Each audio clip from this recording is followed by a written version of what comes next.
우리가 방금 읽었던 본문 제가 조금만 설명해도 여러분들이 이 말씀을 이해할 수 있어요. 자, 첫째 4절에 보면은 너희는 이것이 여호와의 성전이라 여호와의 성전이라 여호와의 성전이라 세 번이나 여호와의 성전 여호와의 성전 여호와의 성전 나오죠. 하는 거짓말을 믿지 말라. 이 말은 뭐냐 그러면 이스라엘 백성들이 거기 보세요. 2절에 보면 여호와의 집 문에서 여호와의 집이 뭐냐 하면은 여호와의 집이 성전이에요. 성전. 이 전체가 지금 성전에 대한 이야기입니다. 10절도 보세요. 10절도 내 이름으로 일컬어 받는 이 집.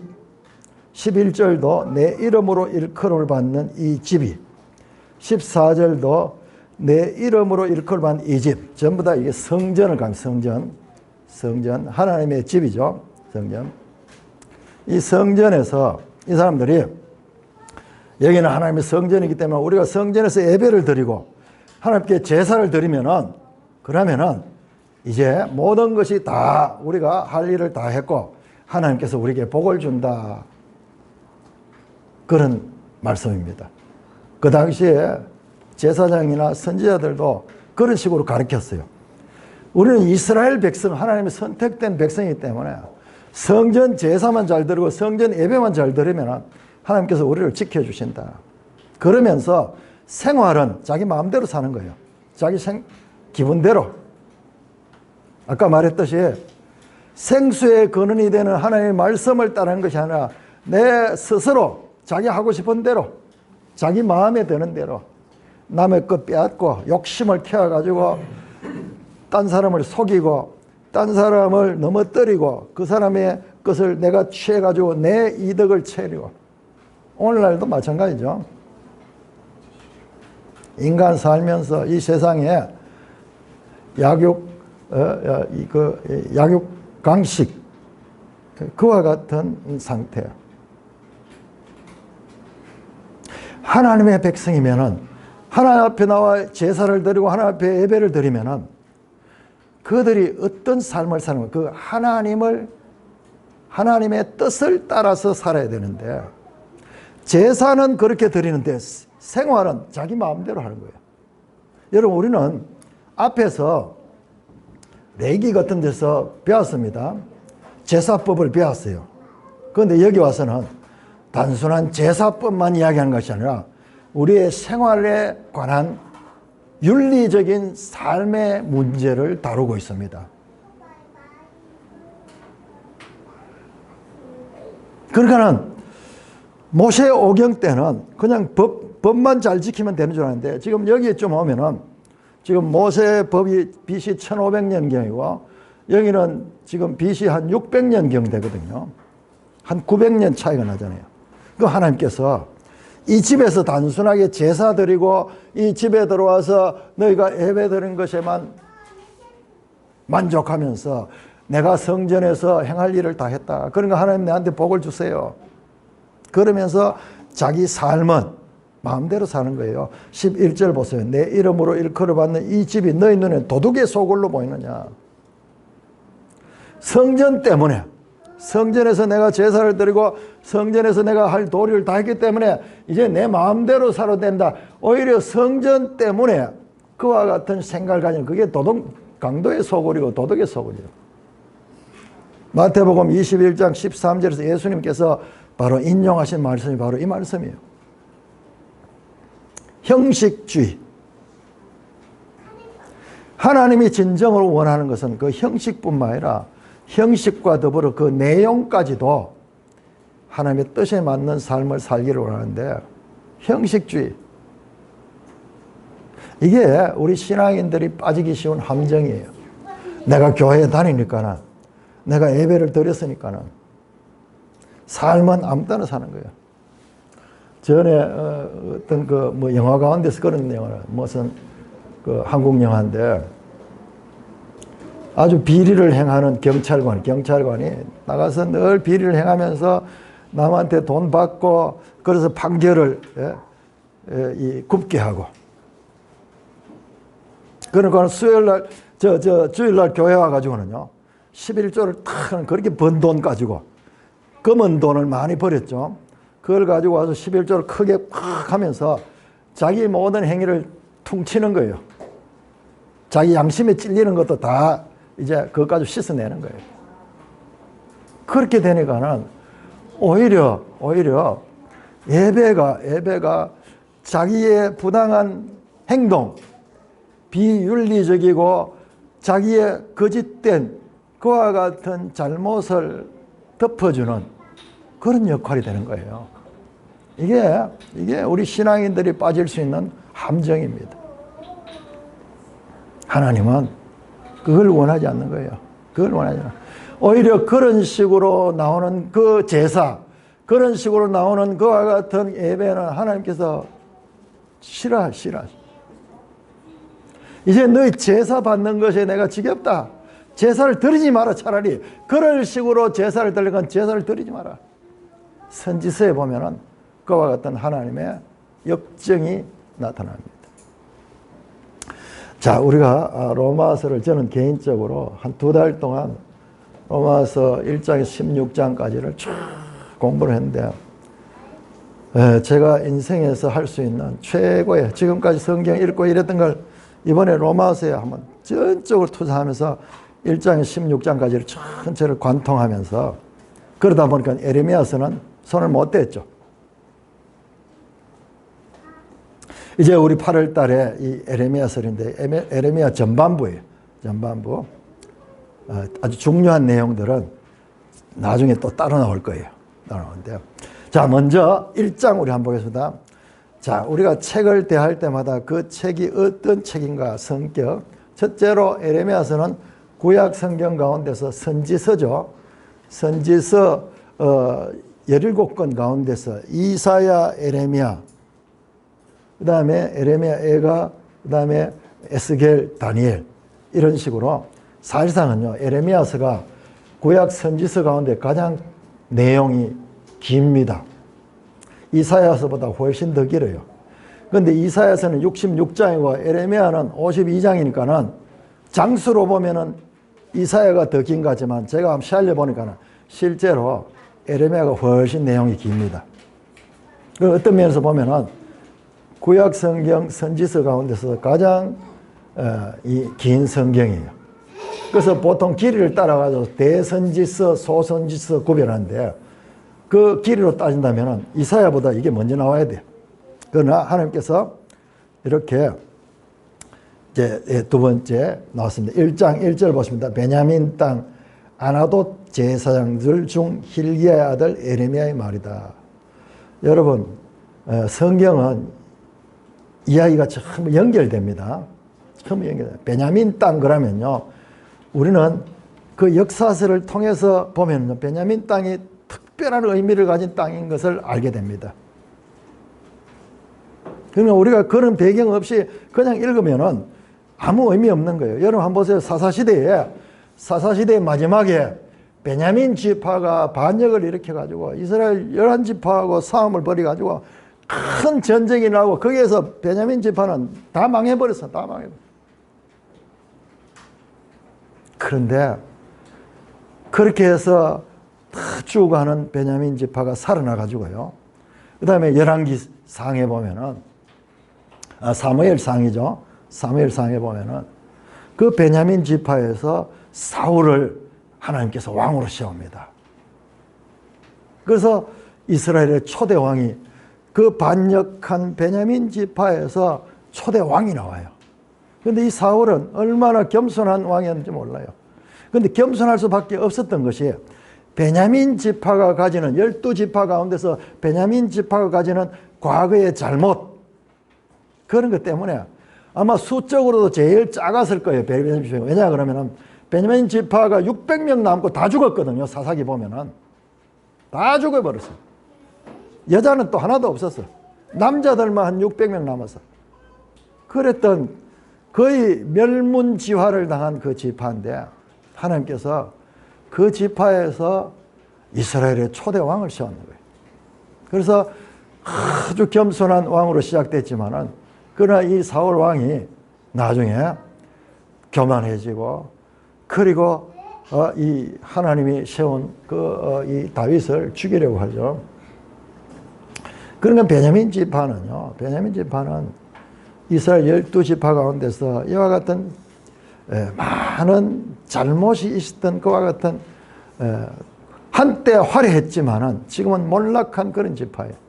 그 가운데서도 아나돗의 제사장이 나오는데, 아나돗이라는 장소가 나오는데, 이 아나돗은요, 열왕기상 2장에 보면은 아비아달 제사장의 고향인데, 여기에 뭐냐 그러면은 솔로몬이 왕이 되면서 이 아비아달 제사장들은 쫓겨납니다. 마치 우리로 치면은 박근혜 대통령 시대에 고위 관직에 있던 자들이 문재인 대통령 오니까는 오히려 반대로 박해를 당하고 많은 어려움을 겪었죠. 감옥에 간 사람들도 많고 그렇잖아요. 그것처럼 그런 가문이 바로 베냐민 땅 그 가운데서 아나돗의 지역적인 특성입니다. 거기에서 hilki야의 아들 에레미야가 등장합니다. 에레미야. 그러니까 에레미야는 배경이 보니까 그 조상적부터 이렇게 유배되다시피 해서 모여 살고 있는 몰락한 제사장 가문의 이 사람이에요. 사람입니다. 거기에 대해서는 우리 매일 성경에서 앞에 어떻게 읽을 것인가 35쪽에 오른편에 보시면은 밑에 3번 예언자와 종교 지도자 그러면서 자세하게 나옵니다. 자, 그런데 그가 활동했던 시기가 언제냐 그러면요. 2절에 보니까는 아몬의 아들 유다왕 요시야. 그러니까 이게 유다 지파 요시야 왕의 다스린 지 13년, 그러니까 BC 627년경입니다. BC 627년 그러면요, 여러분들 유다가 망한 것이 BC 586년이잖아요. 그런 걸 생각을 해야 돼요. 요시야가 다스린 지 13년에 여호와의 말씀이 에레미야에게 임했다. 그리고 3절에 보면은 그가 에레미야가 선지라서 사역했는 기간에 제위했던 왕들의 이름이 나오는데 유다왕 여호야김 시대부터 요시야의 아들 유다왕 시드기야 11년 말까지, 시드기야 왕이 유다의 마지막 왕입니다.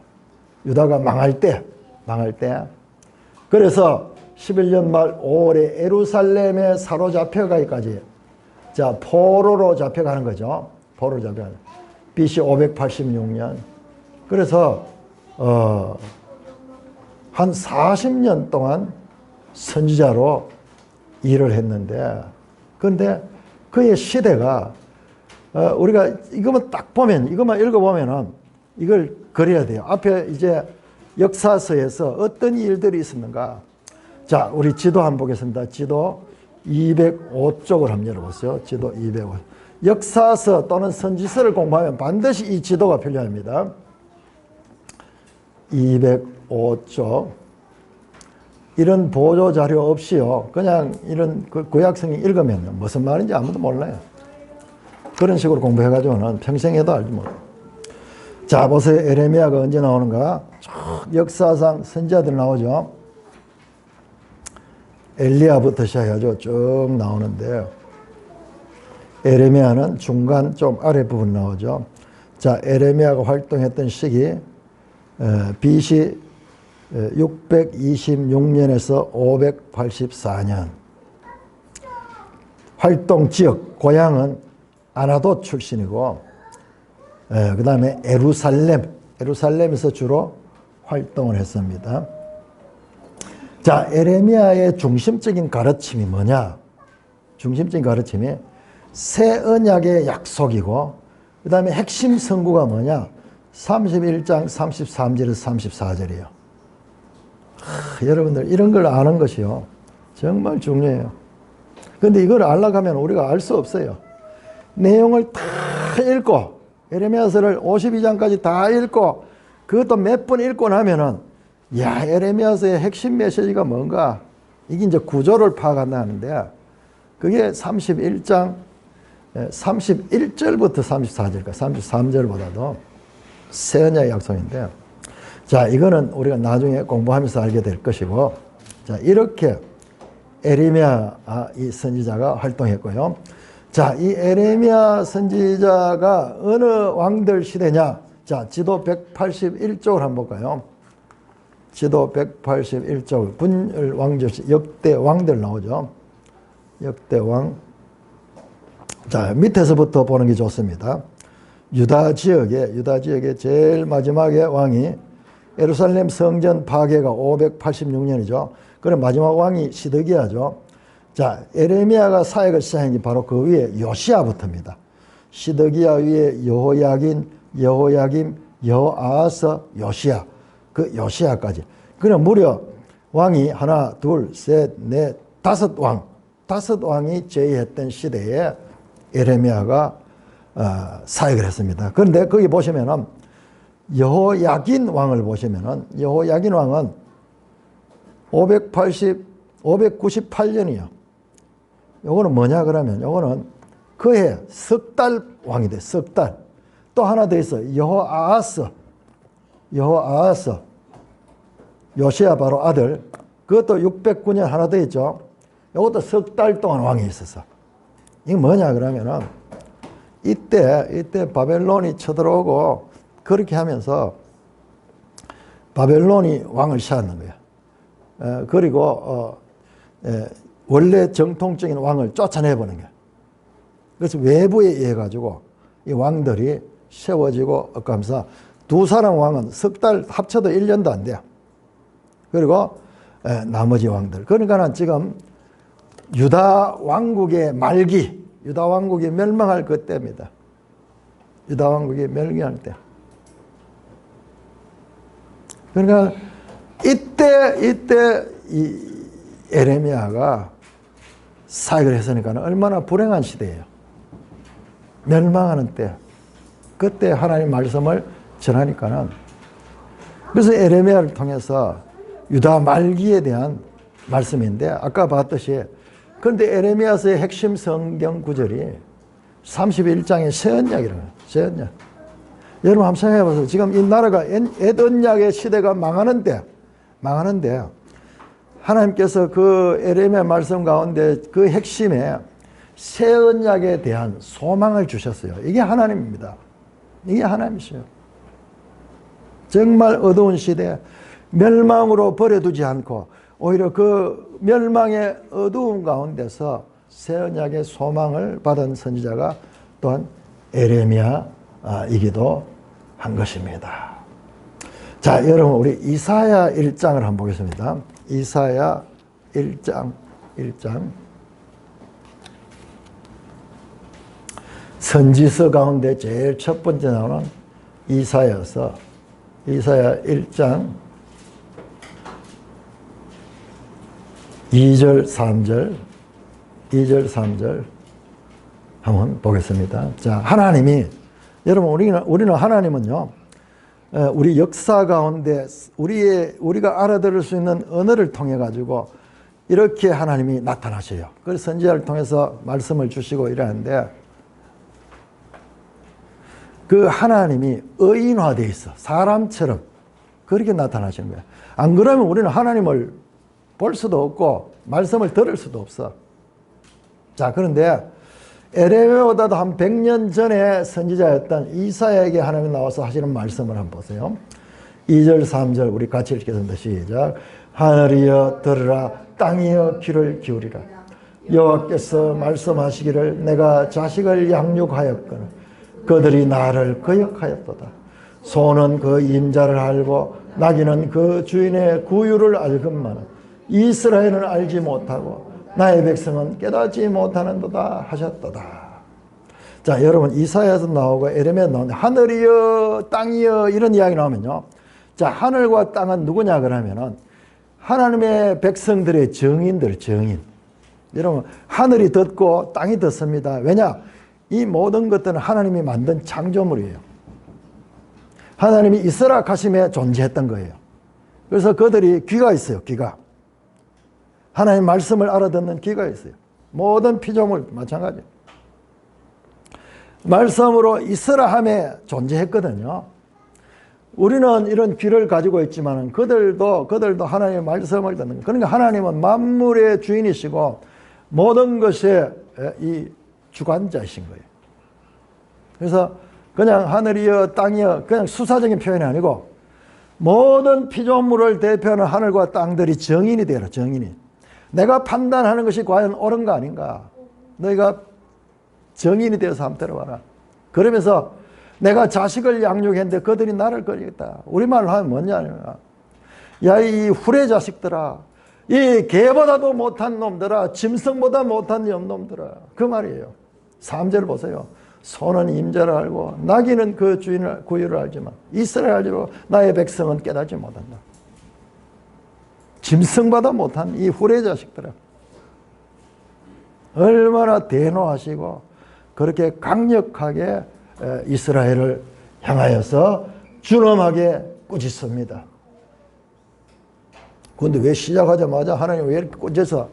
그러니까요, 우리 성경을 알아야 되는 거예요. 그걸 모르고 그냥 이사야서를 읽으면 하나님이 시작하자마자 막 꾸짖는 이야기부터 나오니까는 우리가 이해가 안 되는 거예요. 그래서 성경에 역사서가 있는 거예요. 앞에 역사서가 있고 그 앞에 모세오경이 있는 거예요.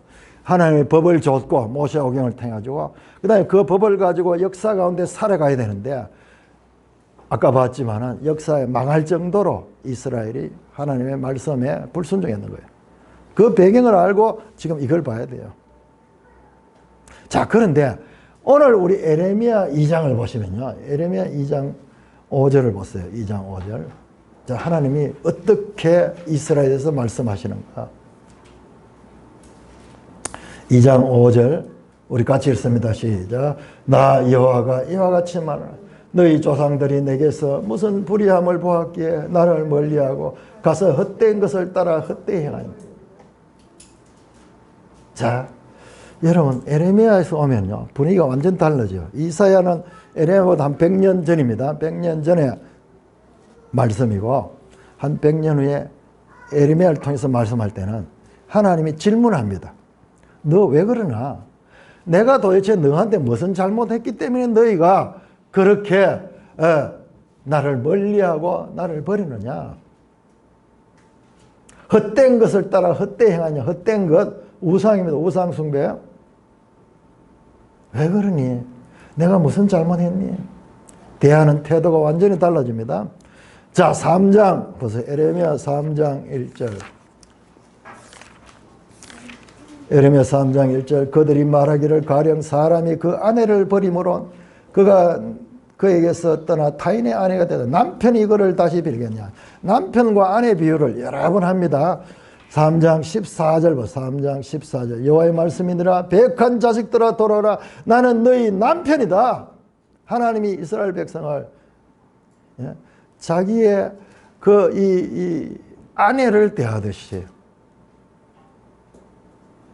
그렇게 비유적으로 합니다. 20절 봐. 3장 20절. 3장 20절. 마치 아내가 그 남편을 속이고 떠난 것 같다. 이스라엘 백성들이 남편을 버리고 떠나는 그 아내 같은 그와 같다. 그러니까는 이 에레미야에서는 마치 이 남편이 바람이 나가지고 계속 붙들어도 도망가는 그 아내를 붙들기 위해서 설득하는 예요. 설득하는. 도대체 내가 뭐 잘못했나? 너 한 번 말해봐. 왜 그러나 너? 왜? 내가 무슨 잘못했길래? 내가 무슨 불의함을 보았길래 너희가 나를 멀리하고 가서 헛된 것을 따라 행하느냐.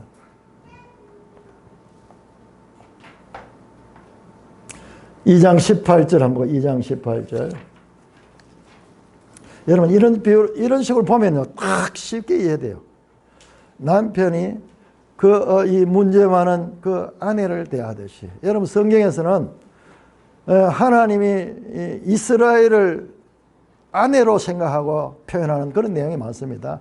물론 아버지로도 나오고 주인으로도 나오고 왕으로도 나오지만 그 가운데서 가장 친근한 것이 남편과 아내 관계로 그렇게 말해요. 그러니까 좀 이해가 되잖아요. 설득하고 그렇게 앞에서 이사야서는 막 꾸짖고 이랬는데 그래 안 되니까 이제 남편이 아내 대하듯이요. 2장 18절 2장 18절 네가 시올의 물을 마시려고 애굽으로 가는 길이 있으면 어찌 되며 네가 그 강물을 마시려고 아수르로 가는 길이냐. 매일 성경 주석에 나옵니다. 시올의 물은 나일강, 애굽에 있는 강. 그 다음에 그 아래 그 강물 가는 그 강 가면요, 유프라테스 강이에요. 유프라테스 강은 그냥 강의 대명사예요. 그 강을 마시려고 아수르로 가는 길이 있으면 어때냐. 그러니까 애굽, 아수르, 고대 강대국이죠. 여러분 에레미야서 배경에 보면요, 이스라엘이 한때는 애굽에 붙었다가 한때는 아수르에 붙었다고. 왜냐? 이 강대국에 따라가지고 눈치를 보면서 일로 붙었다 절로 붙었다 그렇게 하는 그 상황인 거예요. 하나님을 믿지 아니하고 그냥 세상의 힘을 따라가지고 여기에 붙으면 살 것인가 여기에 붙으면 살 것인가 세상의 눈치를 보면서 한때는 저 애굽에 가는 길 그 나일강을 따라가고 한때는 저 유프라테스에서 거기서 살 길이 있다 생각하고 아수르를 따라가고 있구나. 응? 예? 네가 그렇게 하는 것이 왜 그러냐? 어찌 됨이냐? 그 남자를 따라가면 안 돼. 그 남자를 따라가면 네가 망하게 돼. 제비족 같은 자야. 패가 망신하게 되고 그는 너를 이용만 해먹고 너를 비참하게 할 사람들이야. 떠나려는 애인을 향해 가지고 그 상대가 어떤 것을 아는 그 남편의 심정에서 애원하는 그와 같은 태도가 보이게 됩니다. 그런데 이스라엘은 어떻게 가느냐? 2장 23절 24절 2장 23절 그들을 향하여서 24절에 이렇게 말하면 너는 광야에 익숙한 덜 암나기들의 그들의 성욕이 일어남으로 헐떡거림 같이 그 발전기에 누가 그것을 막으리요. 그것을 찾는 것들이 수고하지 아니하고 그 발전기만 그렇게 발정난 들짐승처럼 그렇게 애굽을 향하여 또는 아수르를 향하여 하나님을 버리고 따라가고 있는 그런 이스라엘의 모습을 보여주고 있습니다. 그러니까 남편이 그 문제 많은 그 아내를 대함 같은 그런 이 표현들이 많이 나옵니다. 영상 한번 그 에레미야서 구조에 대한 영상을 한번 띄워주시기 바랍니다. 여러분 에레미야 읽다 보면은 하나님이 이랬다가 저랬다가 어떨 때는 막 공갈 협박을 하시고 어떨 때는 애원하시고 막 이런 모습들을 많이 나올 거예요. 선지서를 보면 항상 그래요. 특별히 소선지서 가면은 짤막짤막한 거잖아요. 소선지자. 그런데 거기도 보면은 막 하나님이 울그락불그락 해요. 울그락불그락 그렇게 하면서 이와 같이 하나님이 때로는 얼르고 때로는 협박하는 것 같이 그렇게 진노하시고 내가 심판하겠다. 너희를 그냥 두지 않겠다. 뭐 그러면서 하는 모습들이 나오는데 여러분 이것을 전체적인 맥락을 통해서 읽어야 되지. 그거 없이 그냥 읽으면은 정말 하나님이 나는 처음에 읽고 하나님이 조금이 뭐 조울증 환자 같아요. 막 좋아했다가 금방 돌아서 가지고는 또 막 화를 내고 막 이런 것 같아요. 그 우리 수준이 이제 그런 거예요. 그런데 이 구조를 보면은 자 이런 것들이 나타납니다. 그러니까 우리가 기본적으로 성경을 어떻게 읽을 것인가. 이번에 제가 갔더니만은 에레미야서를 전공하는 교수님이 이제 강의를 하는데 에레미야 구조를 이렇게 만들어 왔더라고요. 자, 그 자세히 보시면요. 막 이렇게 하고 저렇게 이야기하고 우리 유집 사람도 지난번에 이제 성경 막 그 학교에서 읽고 그다음에 설 때 늘 그랬다가 앞에 나왔던 이야기 또 나오고 또 했던 말 또 하고 막 그게 성경이에요. 그런데 우리는 보면 그냥 막 지멋대로 그렇게 이랬다 저랬다 하는 것 같은데 이게 구조를 가지고 있어요. 많은 학자들이 에레미야서를 연구하면서 이 에레미야서는 구조가 없다고 많이 봤어요. 그런데 최근에 와서 더 깊이 본 분들은 이런 구조를 발견해냈어요. 그러니까 전반부가 있고 후반부가, 이번에는 우리는 이 전반부만 주로 볼 거예요. 후반부인데, 이게 이런 구조를 가져. 성전 파기와 언약 파기, 성전 파기, 언약 파기 쭉 이러면서 이게 그냥 되어 있는 게 아니고 나름대로 질서를 가지고 있는 거예요. 내가 이거 아무리 설명해도 여러분들이 읽으면서 이거를 발견하지 못하면은 이게 와닿지 않아요. 그런데 우선 알아야 되는 건 이게 그냥 왔다 갔다 하는 게 아니라 전체적인 구조가 있는데 반복 교차 대꾸 구조를 가지고 있다 하는 것을 아시고요. 그 다음에 여기 제일 중요한 게 세언약인데 3장에서 33장 이건 완전히 이거하고도 다른 차원에서 다루고 있고 그 다음에 여기서 보시면요. 요 세언약이 나타날 이 부분을 보면 여기에서 하면 7장에 10장에서 마음을 다룬 마음의 할례를 다뤄요. 자, 요 끝난 데서 마음의 할례를 다는데 이게 결국은 마음의 변화가 마음이거든요. 자, 이런 구조를 가지고 있는 책이다. 그러니까 작은 부지런히 많이 읽어놔야 돼요. 많이 통독을 하면서 그 다음에 더 자세히 보면은 이런 구조가 나와요. 자, 제가 오늘 시간이 없어서 많이 볼 수 없고 로마서와 연결해 볼까요? 로마서와 연결 한번 해봅시다. 제가 이 로마서와 연결할 게 너무 많이 있어요. 그런데 시간이 없기 때문에 한 가지만 보겠습니다. 로마서의 핵심 주제 가운데 하나가 유대인과 이방인 문제죠. 자, 이방인 가는 것은 에트노스, 모든 열방을 가리킵니다. 열방 가리킵니다. 계속 이방인과 유대인과 이방인의 관계를 이야기하는데 여러분 에레미야서도 그렇고요. 이사야서도 그렇고 에스겔서도 그렇고 다니엘서도 그래요. 그런 게 어디에 있었을까? 우리 한번 찾아보겠습니다. 자, 이사야 13장 한번 찾아보겠습니다. 이사야 13장. 여러분 이사야 13장에서 23장까지 내용이 뭐냐?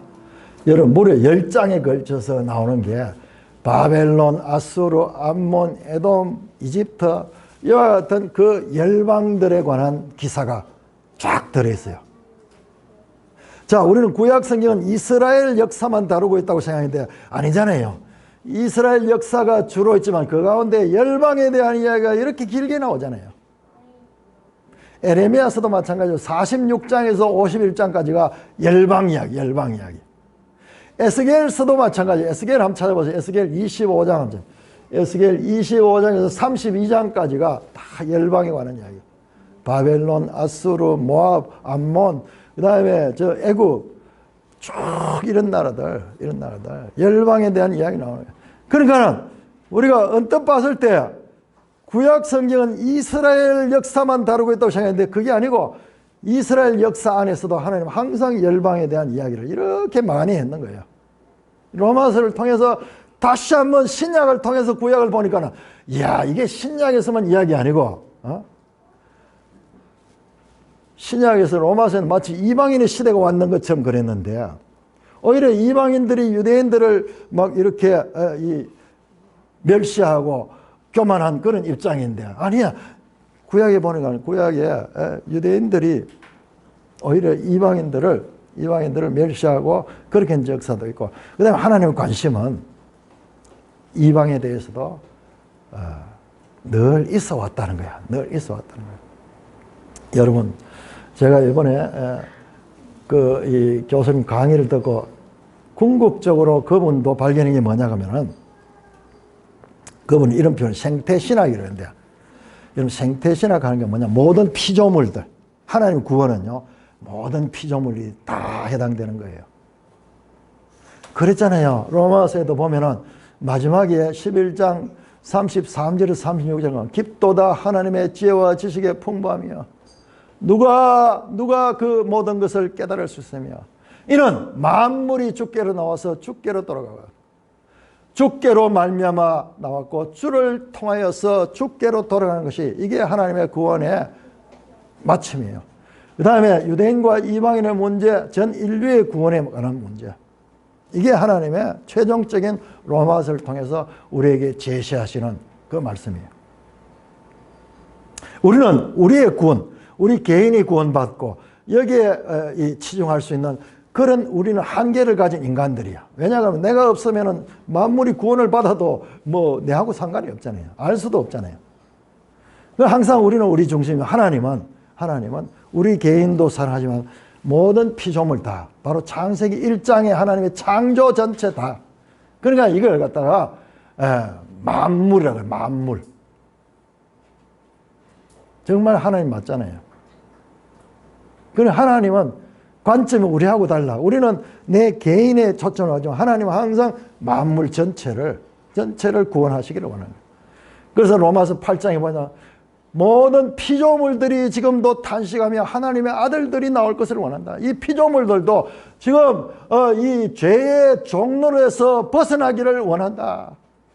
그래서 하나님의 구원은 궁극적으로 창세기 1장 그 모든 피조물들이 구원을 받는. 그래서 새 하늘 새 땅인 거예요. 새 하늘 새 땅인 거예요. 새 하늘. 하나님은 항상 그런 거예요. 우리는 항상 내 중심이 될 수밖에 없죠. 그러나 우리가 하나님의 자녀로서 이 하나님의 말씀을 깨닫게 하면 우리도 하나님의 가치관, 하나님의 그런 관점을 가지게 됩니다.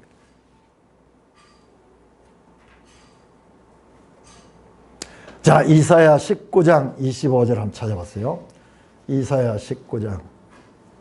구약의 하나님께서 우리가 로마서 9장에서 11장에서 하나님께서 이방인과 유대인 관계를 하면서 나중에 바로 이방인들이 넘어짐으로 유대인들이 넘어짐으로 이방인들이 구원에 이르게 됐고 이제 그 이방인들이 하나님의 은혜를 받아가지고 이렇게 복을 받으면서 하는 모습을 보고 유대인들이 시기함을 통해서 나중에 유대인들이 다시 하나님의 구원에 돌아올 것을 이야기하면서 마침내 전 인류적인 구원을 말씀했는데 여러분 그런데 이미 이사야서 19장 25절 한번 19장 25절 열국에 대해서 이야기하면서 이와 같은 말씀을 합니다. 이와 같은 말씀 같이 읽습니다. 시작. 이는 만군의 여호와께서 복주시며 이르시되 내 백성 애굽이여 내 손으로 지은 아수르여 나의 기업 이스라엘이여 복이 있을지어다 하실 것이다. 와 여러분 한번 보세요. 애굽은 늘 나쁜 역할 아수르는 늘 이 악의 대명사 같은데 아니 하나님이 애굽을 내 백성이라 하고 아수르를 내가 지은 내 백성이라 그렇게 말해요.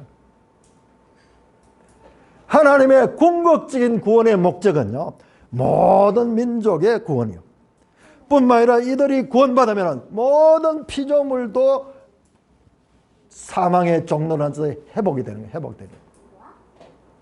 하나님의 구원에 대한 그 스케일은 항상 동일한 거예요. 그래서 창세기 1장 2장에 그 하나님의 창조하는 그 창조한 이것을 새 창조하는 것이 성경의 마지막 결론인데 그것이 예수님의 재림 때 완성이 되는 거예요. 완성이.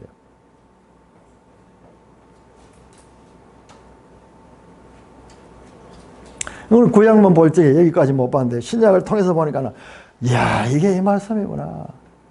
내 백성 애굽 내 손으로 지은 아수르 나의 기업 이스라엘 유대인이나 이방인 모든 사람들이 다 하나님의 구원에 참여할 수 있는 이와 같은 하나님의 구원의 완성에 대한 말씀을 보게 되는 것입니다.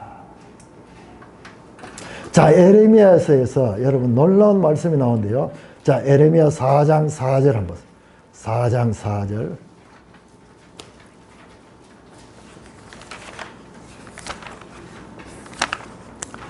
에레미야 4장 4절. 유다인과 예루살렘 주민들아 너희는 스스로 할례를 행하고 너희 마음 가죽을 베고 나 하나님께 속하라. 그리하지 않으면 너희 악행으로 말며 나의 분노가 불같이 일어나 사르니 그것을 끌자가. 자, 유대인들은 다 할례 받은 박사는 그런데 그 할례 그게 아니고 스스로 할례를 하는데 어떤 거냐 마음을 베라. 마음 가죽을 베라. 마음 가죽. 마음 가죽을 베라. 마음이 보이도 안 하는데 마음에 무슨 가죽이고 마음을 어떻게 베란 말이야. 그런데 이 그림 얻었잖아요. 그래요. 나 여호와께 속하라. 나 여호와께 속한 자는 어떠냐? 마음의 할례를 받은 자다. 너희가 마음에 아까 세언양이 나왔듯이 마음에 배어라. 마음에 배어라. 그러니까 이 로마서가 다룬 게 그 부분이거든요. 에레미야의 마음의 할례에 관한 이야기들이 여러 번 나옵니다. 그래서 에레미야의 새 언약이 나와요. 새 언약. 내 법을 너희 속에 두고 내 말을 너희에게 둔다. 마음속에 하나님의 말씀이 우리에게 역사하도록 한다. 이게 새 언약이에요. 자, 로마서 2장 한번 찾아요. 로마서 2장 28절 29절.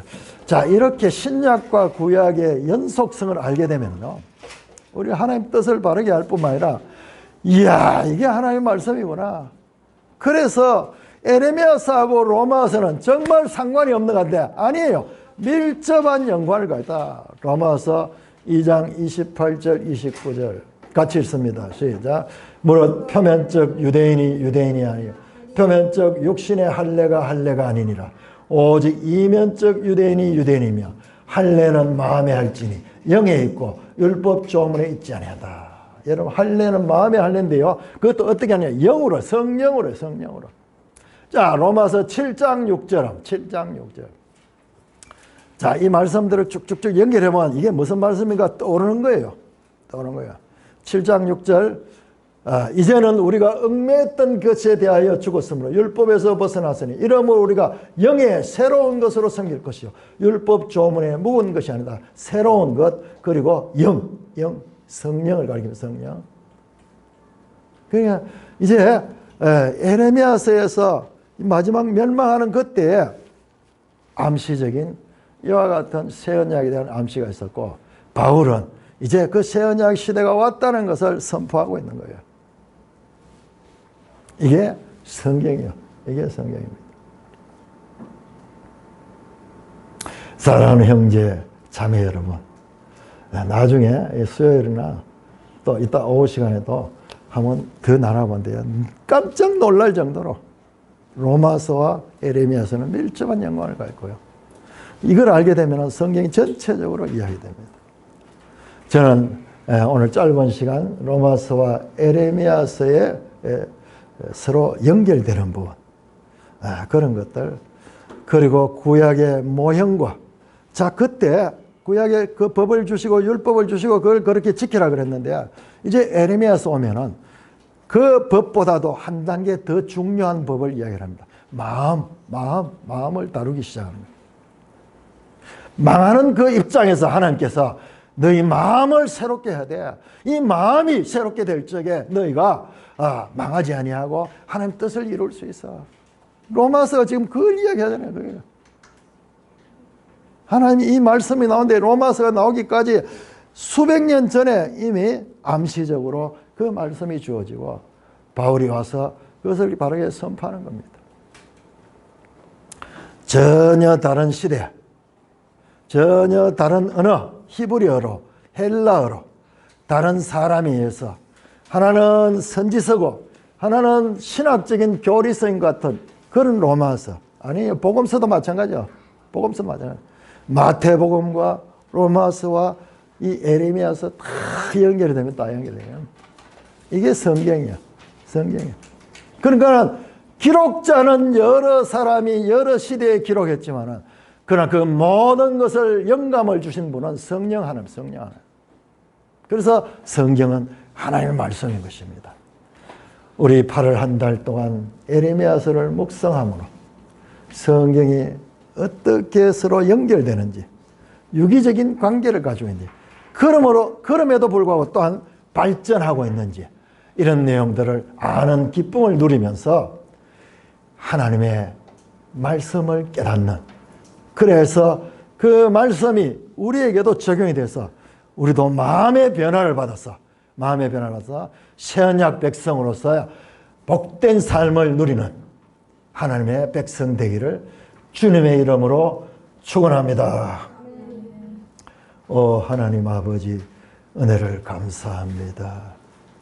이 하나님의 말씀에 놀라운 이 연속성과 이 하나님의 말씀의 유기적인 그 관계, 그래서 왜 하나님의 말씀인지 우리가 알지 못했지만 여러 사람이 기록한 말씀인데, 그리고 전혀 다른 병에서 다른 이야기를 하는 줄 아는데 그 가운데 동일하게 하나님의 뜻을 나타내는 이 책이 성경인 것을 알게 하시니 감사를 드립니다. 하나님 아버지, 우리가 마음을 다하고 뜻을 다하고 성품을 다하여 이 하나님을 바르게 알아서 하나님의 자녀다운 삶을 살아내는 하나님의 교회 되게 하여 주시옵소서.